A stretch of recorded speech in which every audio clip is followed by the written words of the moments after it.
Du Père et du Fils et du Saint-Esprit, ainsi soit-il, mes bien chers frères et sœurs, amis, cousins, cousines.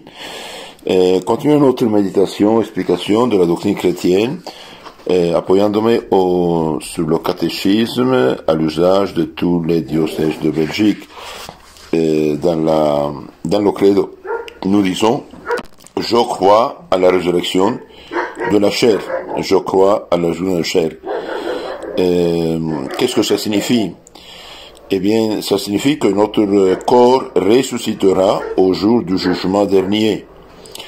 Il sera par la toute-puissance de Dieu uni de nouveau à notre âme et sortira vivant du tombeau.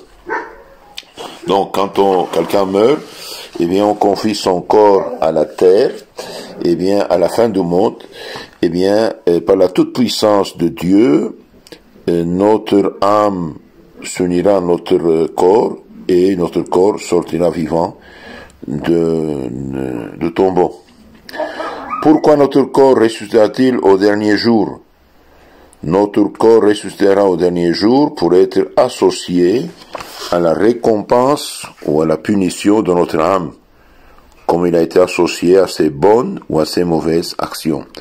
Donc, à la fin du monde, les corps vont ressusciter pour jouir de la récompense ou souffrir le châtiment des mauvaises œuvres. Donc ceux qui ont agi bien, les corps qui ont été utilisés pour le bien, pour la vertu, eh bien ressusciteront pour la vie éternelle. Ce seront des corps glorieux, des corps beaux, des corps jeunes, sans aucun défaut. Et ceux qui ressusciteront malheureusement pour la perdition, le péché va paraître sur leur visage.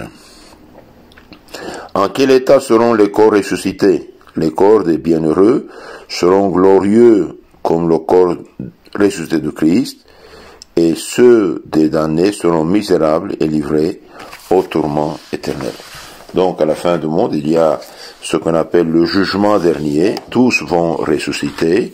Les biens, les bons, les gens qui ont vécu chrétiennement pour la vie éternelle, eh bien, ceux qui sont morts malheureusement dans le péché, eh bien, Dieu respectera leur décision et sera l'enfer éternel.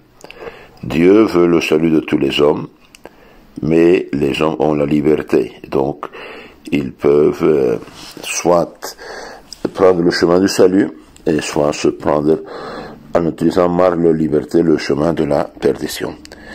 Vous savez qu'à la fin du monde, il y a le ciel et il y a l'enfer. Il n'y aura plus de purgatoire, puisque le purgatoire sera terminé à la fin du monde. Le purgatoire sera terminé, il y aura le ciel, et il y aura l'enfer. Tous ceux qui sont morts en état de grâce sanctifiante seront sauvés.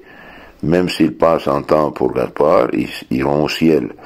Et tous ceux qui meurent malheureusement en état de péché mortel, péché grave, non confessé, sans repentir, eh bien, iront à l'enfer éternel.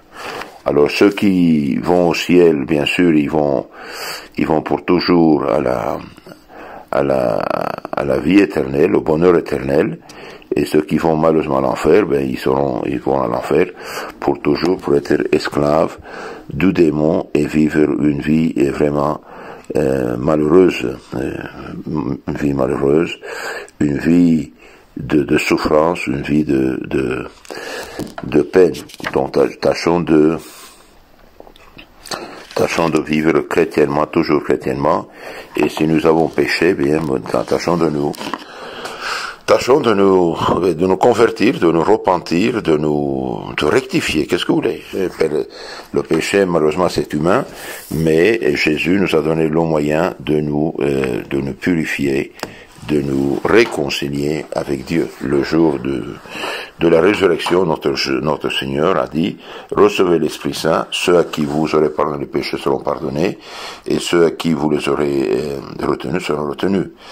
Donc, tâchons de vivre chrétiennement, de nous repentir, d'éviter le péché, de faire le bien, de nous confesser, de communier, de prier notre chapelet, de recourir à la Sainte Vierge, et n'oublions pas de tant bien aussi d'aider le prochain dans l'œuvre du salut. Donc il ne faut jamais accepter ce qui est faux, ce qui est mauvais, et ne jamais aussi aller là où il y a du péché. Qu'est-ce que vous voulez? Le péché, c'est un cancer, il est doux, agréable au moment, et puis c'est la misère éternelle. Donc je crois à la résurrection de la chair. À la fin du monde, tout le monde va ressusciter. Les bons pour la vie éternelle, les méchants, ceux qui sont morts dans le péché, pour l'enfer éternel. Jésus descendra du ciel avec la croix, et puis il y aura un jugement. Les consciences seront manifestées. On verra tout ce qui s'est passé dans le monde. Pourquoi il y aura un jugement universel, un dernier jugement? Parce que nous sommes des êtres destinés à vivre en société. Et nos actions, en bien et en mal, ont de l'influence sur les autres. De l'influence sur les autres. Donc, tâchons de toujours faire le bien. Et si nous avons, comme je dis, manqué, péché, une bonne confession pour effacer tous ces péchés. Et malheur à ceux qui meurent en péché mortel. Et malheureusement, on ne sait pas ni le jour ni l'heure de notre mort. Donc notre Seigneur a dit d'être prêt, parce que vous ne savez ni le jour ni l'heure. Pour cela, il faut lire la vie des saints.